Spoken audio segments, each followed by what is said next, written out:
Dia teman pertamaku dan aku teman terakhirnya.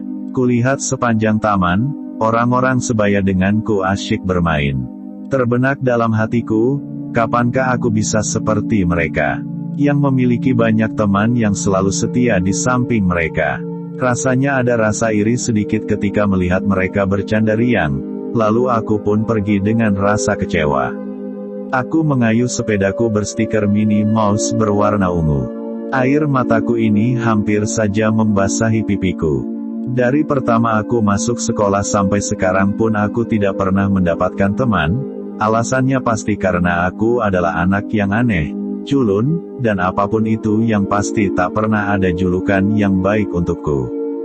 Aku berpikir pasti karena rambutku yang selalu dikepang dua dan kacamataku itu. Dek Nafa pasti mau cari bukunya Sakeila Salamah. Sekarang edisi 16 udah ada loh, judulnya, Teman Selamanya. Nah, ini bukunya. Kata Pak Gembul pemilik kios toko buku langgananku. Oh makasih Pak, jadi berapa? Tanyaku. Biasalah buat Dek Nafa Bapak kasih diskon deh, 34.500 aja. Sebenarnya diskon yang dikasih Pak Gembul cuma potongan 500 rupiah.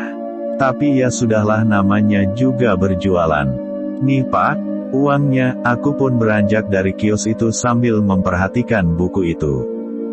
Saat ingin menuju sepedaku tiba-tiba, bruk. Maaf aku gak sengaja maafin aku ya. Kata seorang perempuan cantik berambut panjang coklat, berkulit putih dan memiliki dua lesung pipit yang dalam. Dia tersenyum kepadaku, baru kulihat orang yang tersenyum tulus kepadaku. Di situ aku hanya terdiam terkagum melihat dia yang senyum kepadaku. Halo, namaku Syahla, katanya sambil menjabatkan tangannya kepadaku.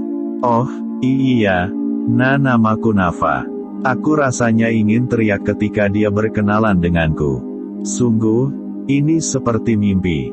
Tubuhku gemetar, jantungku berdenyut kencang. Maaf ya, Nafa, kamu tahu toko buku dekat sini? Katanya sembari mengambil buku. Oh, di sana ada kios toko buku Pak Gembul. Kataku sambil menunjuk kios itu. Thanks ya. Dia pun pergi beranjak dari tempatnya. Aku pun menuju sepedaku. Tapi ada yang salah dengan buku milikku, bukankah buku yang tadi tebal mengapa sekarang sangat tipis? Hah, ternyata bukunya tertukar. Aku kembali ke toko buku yang tadi, tapi sayangnya Pak Gembul bilang dia baru saja pergi. Yah, mau gimana lagi, akhirnya aku pun pulang. Ibu, Nafa pulang, kataku lemas. Nafa, ayo kita makan siang bareng.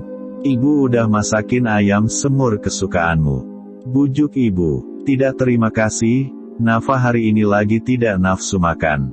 Aku pun menaiki tangga dan langsung merebahkan tubuhku ke tempat tidur sambil memandangi buku milik Syahla.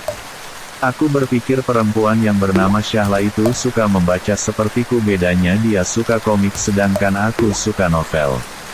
Kubuka komik Syahla yang berjudul Peri Penghibur Hati, dan kubaca dengan serius. Ternyata komik ini seru juga. Setelah lumayan lama membaca komik itu, aku pun menuju balkon rumah dan saat melihat ke bawah ada anak perempuan yang sepertinya ku kenal, jangan-jangan itu Syahla. Aku menuruni tangga dengan tergesa-gesa. Sampai di bawah aku melihat anak itu sudah mau berbelok ke tikungan jalan. Aku memanggilnya dengan keras tapi dia masih tidak dengar. Mau tidak mau aku harus mengejarnya dengan sepedaku. Syahla, tunggu aku. Aku memberhentikan sepedaku tepat di belakang Syahla, dan Syahla pun menengok ke arahku. Oh, kamu? Aku ingin mengembalikan bukumu. Sembari memberikan bukunya kepadaku. Terima kasih ya, tapi komik milikmu ada di rumahku. Oh, iya, kamu udah makan siang belum? Tanyaku. Belum. Jawabnya singkat. Oke, gimana kalau kamu makan siang di rumahku? Sekalian aku mau mengembalikan komik punyamu. Setelah itu Syahla menganggukkan kepalanya. Sesampainya di rumah, Syahla dan aku makan siang bersama dan kami berdua bercanda riang bersama, memberi tahu hobi masing-masing. Di situ aku sangat merasa terharu dan air mataku menetes. Syahla yang melihat itu pun langsung mengambil sapu tangan biru dan mengelap air mataku. "Makasih ya, Syahla," kataku terharu. Dia pun tersenyum kepadaku. Aku bercerita semua hal tentang diriku sebelum aku bertemu dan berkenalan dengan Syahla. Sepertinya Syahla mengerti aku dan dia selalu menghiburku. Setelah itu dia memberikanku boneka beruang hasil rajutannya. Boneka itu sangat lucu. Tidak mau kalah dengan Syahla, aku pun memberikannya kain batik hasil karyaku. Kedua barang tersebut adalah awal persahabatan kita berdua. "Syahla, kamu ingin aku kasih lihat foto-fotoku di albumku gak?"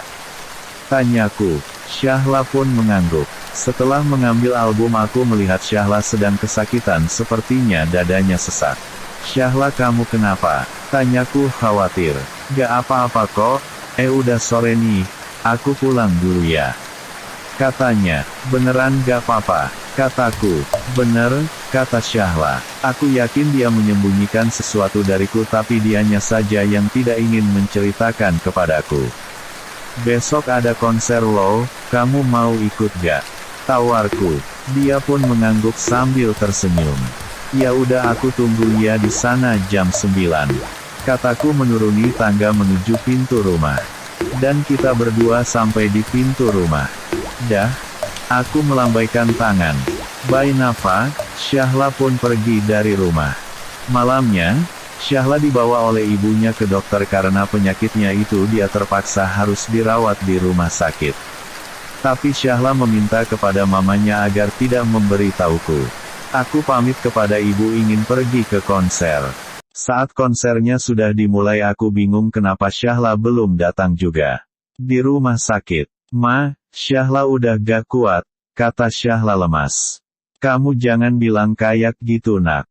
Mama Syahla menangis. "Ma, Syahla punya satu permintaan, sebelum Syahla mau pergi. Aku mau ketemu Nafa untuk terakhir kalinya," pinta Syahla. Mamanya pun meneleponku. "Apa tante?" "Ya udah, Nafa langsung aja ya ke sana." Aku kaget dan langsung menuju rumah sakit. Sesampainya di sana, "Nafa, makasih ya, udah mau jadi temanku untuk yang terakhir." Syahla pun menangis. "Lah, kamu jangan tinggalin aku. Aku tak bisa lagi menahan air mataku." Syahla membisikkan sesuatu kepada mamanya dan mamanya pun mengangguk. "Selamat tinggal semuanya." Aku tak percaya Syahla meninggalkan aku secepat itu. Alat yang dipasangkan pada untuk mengukur denyut nadinya itu berhenti. Seisi kamar itu hanya bisa menangis. "Terima kasih Syahla, kamu sudah jadi teman pertamaku."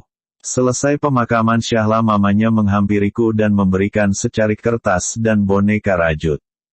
"Itu titipan terakhir dari Syahla, tante pulang dulu ya, assalamualaikum." Mamanya Syahla pun pergi. Di rumahku baca surat itu dan isinya adalah, "Hai Nafa, jangan sedih ya, kalau kita gak bisa sama-sama lagi, kamulah teman terakhir dalam hidupku, aku sayang sama kamu. Walaupun aku hanya bisa berteman denganmu hanya sekejap, menurutku itu adalah pengalaman paling menyenangkan. Salamku Syahla." Ku tatap langit biru yang berselimut awan putih. "Lagi apakah Syahla, di atas sana aku akan selalu ingat kamu dan aku menjaga pemberian darimu. Boneka ini akan kuberikan nama Syahla. Aku juga sayang kamu, semoga kamu tenang di sana. Love untuk Syahla."